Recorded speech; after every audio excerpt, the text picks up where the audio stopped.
Welcome back kuri day to day media. Haraciye iminsi nta content tuba ariko twari twaragiye kuzidownloading uyu munsi ngarukanye na babanze barebe uko yambaye bahere hasi bambwire ngo nindi ngarukanye bamuzi kuri TikTok right abanza bibwira ariko ntari imbere yuko dutangira mbere yuko mbanza kumukinisha game abanza bibwire turi kumwe na Alliance ako nyine abenshi banzi kuri Ari the Queen.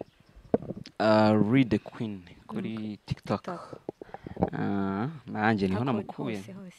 Namukuye abantu bari batwandikiye muri comment ati mutuzanire Read the Queen. Read the Queen. Ugireba say day to day. Yego. For real. Red flag, green flag ugireba abantu tujya tuzana.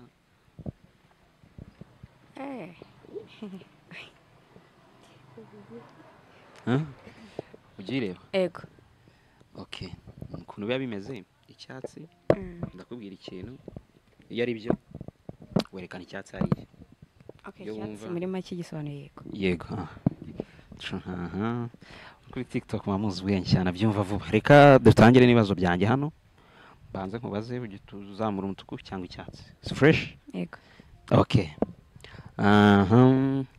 umuhungu kibi wabo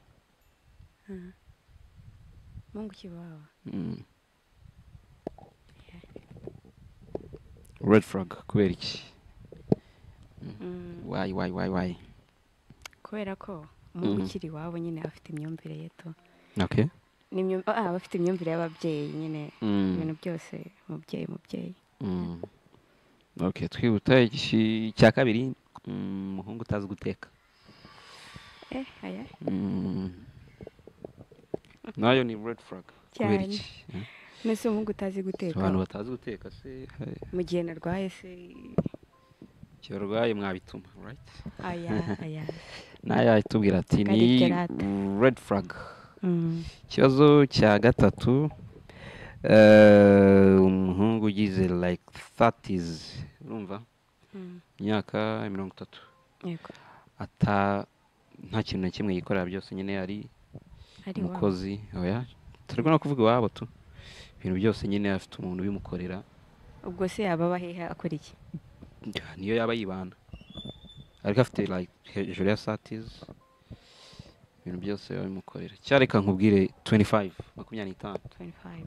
afite akazi ariko aho kazi gatuma adakora ibyo bintu mu rugo cyangwa ahubwo atazi kubikora nta kimwe azi gukora aya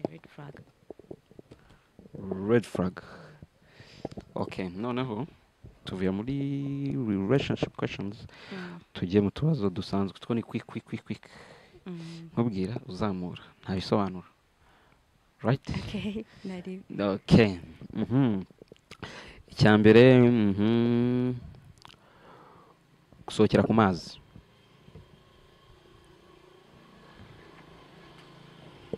bereke fresh bereke green flag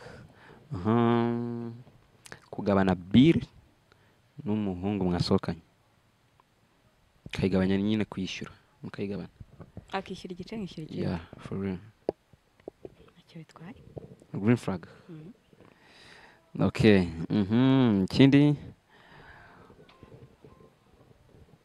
kireka ndakigira icyanyuma iki ngiki ndakigira icyanyuma umuhungu udakoresha social media nimwe udakoresha social media nimwe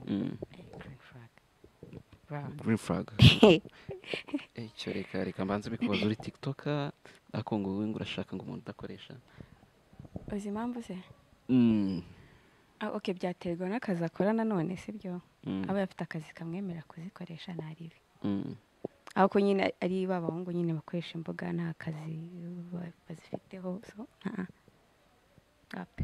okay alikinga buri foto nyine ugeze kuri buri foto y'umukobwa usanze like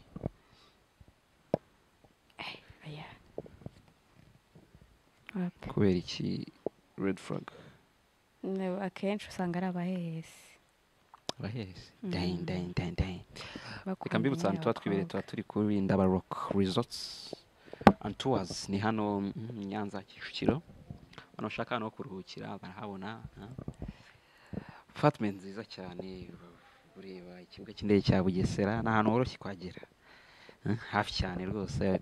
Twandikire kuri nimero zo hasi, mukorere reservation kare, ubundi uze wiruhukira hano kuri Ndaba Rock Resorts and Tours. Ndi kumwe na Ari the Queen TikTok, handles ze ziri hasi, shaka kumufollowinga kuri TikTok kugira arebe nawe ajya akora, bajye hasi barebe, right? Okay, reka twikomereze na red flag green flag. Sibyo? Yego. Okay, yambara nk'aba gents cyangwa yambara outfit zisanzwe casual, right? Keretse ahubwo aba yabyambara byose.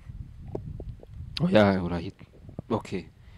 Nakereka nkorereze, right? Casual outfits ku muhungu mukundana, ni red flag ni green flag?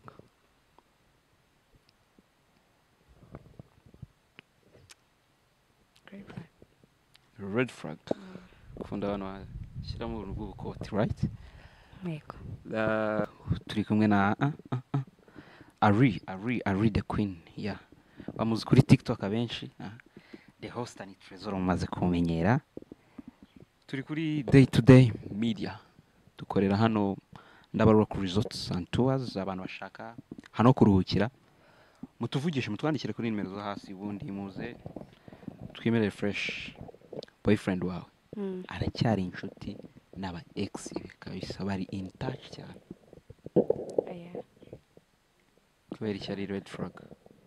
Mbese urumva umuntu ukivugana na ex we n'ibiki, none hari n'inshuti cyane. Iyo ni red flag. Okay. Akunda kugutegeka ibyo wambara? Kuntegeka ibyo nambara? Nambara amakanzu, amajipo wapi? It's a green flag. Okay. Aguhamagara mu izina ryawe bwite, akakwita Ari.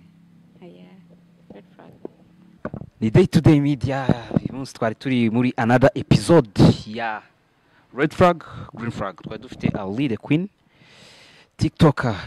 Nawe ushaka kuza hano kuri Day to Day tukiganirira, jya muri comment hano hasi cyangwa twandikire ku ma social media handles yacu yose, ni Day to Day Media, yaba TikTok, Instagram, hano hose, cyangwa urebe n'iyo nimero tuba twapininze muri description, ubu twandikire. Ni Day to Day Media. Ciao.